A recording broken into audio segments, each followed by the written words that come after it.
Welcome to Our Girl Relationships. On this channel, we discuss day-to-day problems people face in their lives. Let's start with the video. My 37 male family comes from a long line of doctors. Being a doctor is the only acceptable profession in their eyes, and anything aside from that is met with literal abandonment. Which is what happened to me when I turned 17 and I told my family I was not going to be a doctor, but to build an acting career, social media career, YouTube wasn't huge then, and supplement my income with small business endeavors. When I told my family this, they kicked me out and we subsequently lost contact for 17 years. During that time, they moved to the UK and my sister became a doctor and my older brother got into a very competitive stream for surgery, neurosurgery specializing in spinal tumor diagnosis and removal, which he has now finished. We reconnected when COVID hit and they told me they were moving back to Sydney for lifestyle reasons and because my brother has found a $750K a year job.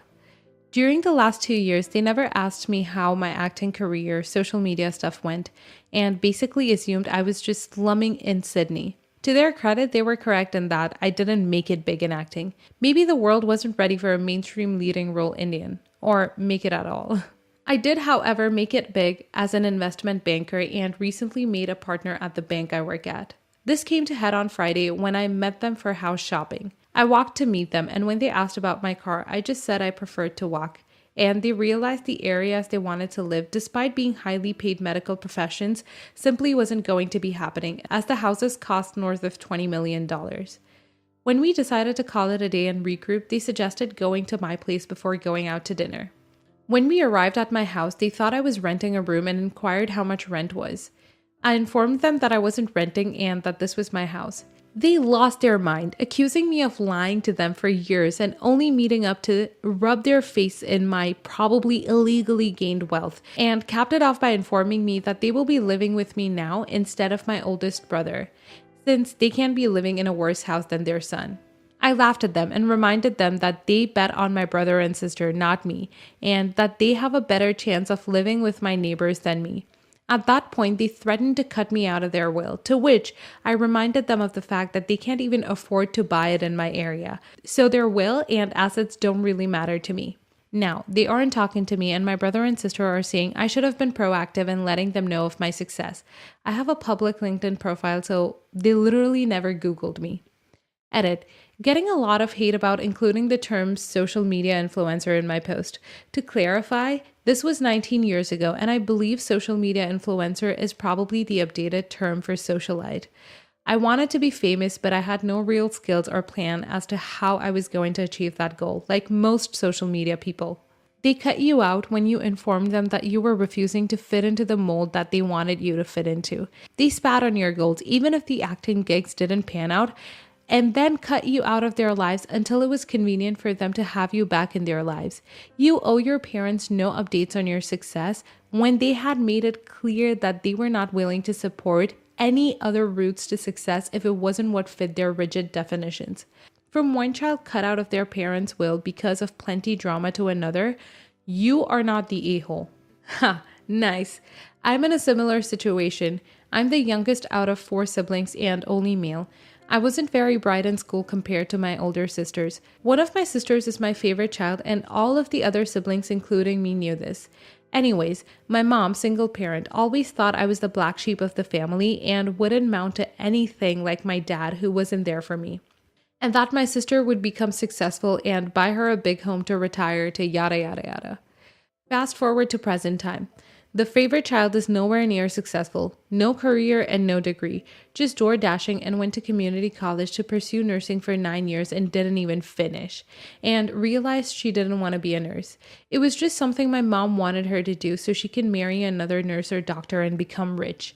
I stopped communicating with my mom on and off, and for like 3 to 5 years here and there, and now we don't talk again. I was the only sibling to finish bachelor's degree and been working for a private equity hedge fund and making over 6 figures and house and wife and kid. Only debt is mortgage, as I became personal finance literate unlike my mother. Have condo units overseas, stocks and retirement. Not as gallant as yours, but you get the idea. My mom tried to take credit for my success. She wasn't even there to see me graduate high school or college, even though she was 5 minutes away. My family friend who drove 16 hours to see me graduate came for both my high school and college. F you, mom. They kick you out, ignore you for years, insult you to your face, and then have the gall to inform you that they are moving into your house. Not the a-hole OP. It sounds to me like they were utterly uninterested in your life until after they learned that you were successful. And then they only wanted to sponge off of you. They didn't even pretend to care about you, they just started making demands. But as you made it on your own, you don't owe them, and they don't own you or your property. As for being proactive and letting them know about your success, these should have been proactive in learning about your life, especially if leeching off their children was their plan for the future, instead of assuming you'd be a failure. I'm not sure why you aren't already no contact with them, but you might consider it. Next story. I, 24 male, am going to propose to my girlfriend, 24 female, soon. I bought the ring and basically took it on a tour to show all of her friends and get their approval, and all of my friends to do the same. I then asked her dad for his blessing and her mom too. I didn't feel like asking her mom was all too important, but I did it anyway because her mom likes to be a part of things. I'm really excited about this because me and my girlfriend have been together for about 5 years now, and we met in college. She's always wanted her immediate family and friends there when she got engaged, and I love the idea. So recently, since about June of this year, I've been getting her used to having those people around so that when I finally popped the question, she wouldn't be suspicious. Here's the problem and why I don't want to invite her mom. My girlfriend called me earlier this week and was like, "Babe, you're fake." Me being confused asks what she's talking about, and she says, "My mom said she has seen the ring and that you're gonna propose to me on Thanksgiving, and everyone will be at her house when you do it, so I should dress nicely." I tell her that her mom is lying and that isn't the case, and she doesn't believe me. That was my original plan, but it got ruined, so now Thanksgiving comes and goes and nothing happens. Surprise is ruined. My girlfriend is mad at me because she was really expecting it to happen. I then call her mom and tell her mom that she will no longer be notified when I propose because she clearly cannot keep one secret and ruined it. The mom said I was selfish to keep her away from the party and that I had better think twice before doing that. I told her whatever and mind her business, and she'll find out when she finds out. She called my girlfriend and told my girlfriend something completely different, and now my girlfriend is angry and talking to me because she thinks I was being an a-hole. I feel bad. Am I the a-hole? Edit. Girlfriend and I spoke, and she asked me what happened between her and her mother. I told her straight up what happened. I told her I wanted to be a surprise, and she agreed that she would rather me do it unexpectedly and was shocked that her mom actually told her since she knows how much she likes surprises. She then called her mom and told her off. Her mom apologized to me but still feels like she had the right to say something about it since my girlfriend is her daughter, and now it has gotten to the point where the girlfriend doesn't want mom around for the engagement party because she doesn't like her sense of entitlement. Her mom is now angry because she feels like I'm too stubborn and have brainwashed her daughter and is now not speaking to me. I'm now going to propose at our New Year's Eve party when we watch the ball drop. Edit 2. I'm in no way sexist. The reason I said asking mother-in-law wasn't important was because when my girlfriend and I talked about marriage, she always told me that asking her mom for her blessing was irrelevant and that I only needed her dad's blessing, just to clear that up. Not the a-hole. Your mother-in-law did something that was extremely disrespectful to yourself and your future wife. She selfishly stole what was meant to be a beautiful moment between you two, and in doing so ruined everyone's efforts over the last 6 months. Something to consider, though, is how your future wife will feel about excluding her mother from this important moment. That is, do you think it will ruin the surprise in your girlfriend's memory, etc.? Maybe alternatively, just don't tell the mother-in-law or anyone else who might tell that you're proposing the day you decide. That way she can be there without an opportunity to ruin the moment. Something else to consider, how close is your girlfriend and her mother? Once you're married to your wife, you absorb her family, including any quirks and bad behaviors they may have. So ponder if this is something you could deal with for several decades. Not the a-hole. Your mother-in-law should not have blabbed. However, I'd like to make the distinction now that while I don't think you're the a-hole, your reactions have unfortunately made things harder for you and your girlfriend. You can't have a surprise proposal anymore. Yes, it was your mother-in-law's fault, but now you must adapt or accept. Since you didn't propose at the expected time, your girlfriend is angry at you. Will you propose to her when she's done being angry? How long will you wait? And how will she be done?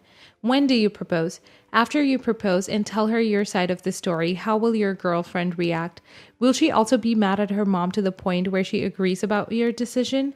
What if she doesn't agree? So are you prepared to have her angry about that in the future? I don't think mother-in-law should have been loose-lipped in the first place. She was the one who got you in this mess. But this is a rock and a hard place situation for yourself. And what matters now is your girlfriend's happiness and how these future events that'll play out will affect her. I strongly hope you guys can reach some compromise because you both deserve to be happy over this occasion. Everyone sucks here. You wanted a surprise proposal, then told a bunch of people. Your mother-in-law couldn't keep a secret. Then when she blabbed, you didn't do the straightforward thing and confess to your girlfriend. Yep, that's what I was planning. Do you still want me to do it even though you know? Or should I wait and surprise you another time? Instead, you lied, said you hadn't been planning the Thanksgiving proposal when you actually lied, and let your girlfriend get her hopes up and be disappointed. Surprise proposals aren't worth all the stress. Next story. We hosted Thanksgiving at my place. My brother, his wife, and their almost 4-year-old son were among the guests. As people were leaving, my brother asked if my nephew could take home one of my 2-year-old son's toy trucks. My nephew had been playing with it nonstop since they arrived and wanted to keep it. My brother said that he'd replace the toy if I told him where I got it. I told my brother that I'd be happy to give him a link to the store where I bought it, but I would not give him the toy then and there. I refused for 2 reasons. Firstly, my brother's sister-in-law has a terrible habit of giving my nephew everything he asks for. He's way too old for that. Secondly, I don't want to reinforce to my nephew that it's okay to just take things that he wants. My brother said that my nephew would throw a tantrum if he didn't get the toy then and there, and that everything would be easier if I just let him take the toy, and get sent a replacement in the mail. I told my brother that I would not be an enabler for my nephew's bad behavior, and that it's my brother and sister-in-law's problem if he throws a tantrum. Of course, the inevitable happened. My nephew started shrieking inconsolably at the top of his lungs, and my brother, sister-in-law, and nephew had to leave. Later that evening, I got an angry text from my brother saying that my nephew screamed his head off for the entire 3-hour car ride home and only stopped screaming after he literally passed out from exhaustion. He said that the tantrum was my fault since it would have been completely avoided if I'd just given my nephew the toy, and accused me of backseat parenting, since in his words, it's not my place to set an example for his son. My wife thinks we should have just handed the toy over to make things easier, especially since our son has a ton of toys and is not particularly attached to that specific truck, and would not have noticed it missing for just a couple of days. I still maintain that it's well within my rights to set an example for my nephew, even if it goes against my brother or sister-in-law's parenting style of coddling their son, and that the tantrum is 100% a result of their terrible parenting habits. Not the a-hole. Your brother may think it's easier to give in to his son's tantrums, but he's starting to reap what he's sown now. The 3-hour tantrum is his own fault for never teaching the kid proper boundaries and for teaching him that his parents would give him anything if he'd just throw a tantrum. Not the a-hole. Not the a-hole. This boy throws tantrums because they work. They work because his parents always cave.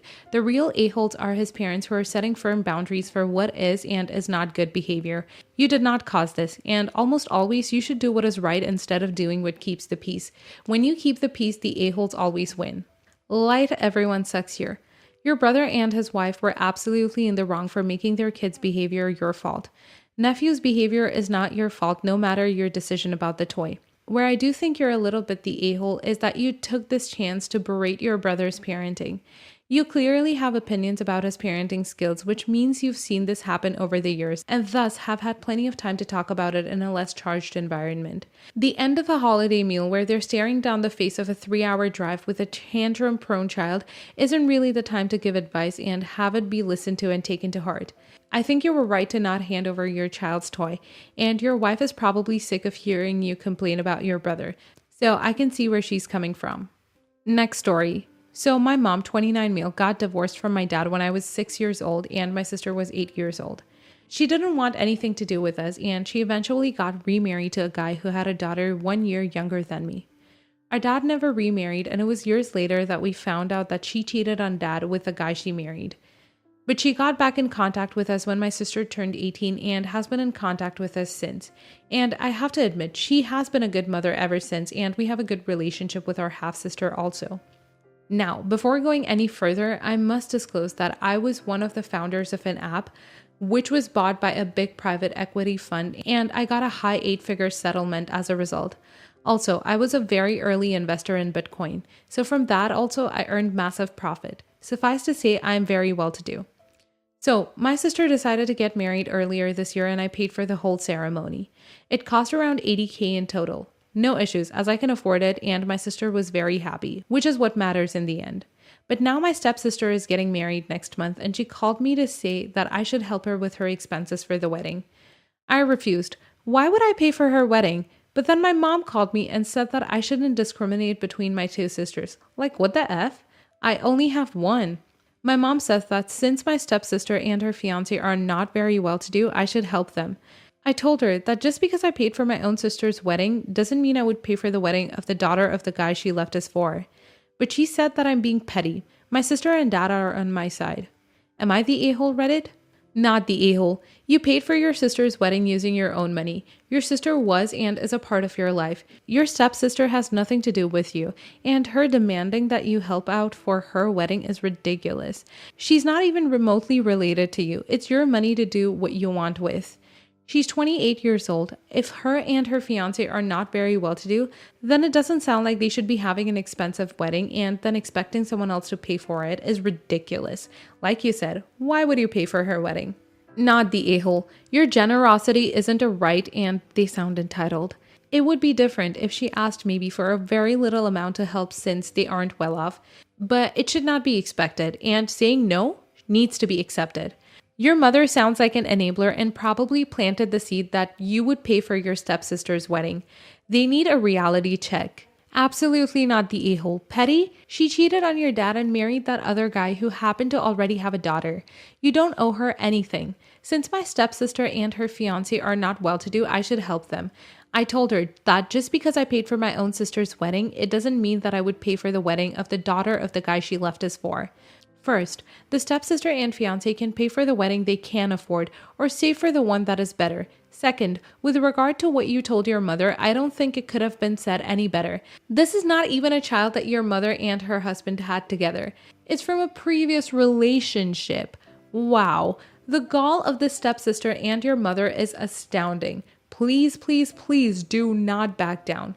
No one is entitled to your money, least of all a stepsister with whom you did not grow up, who has the guts to call and tell you that you should pay for her wedding.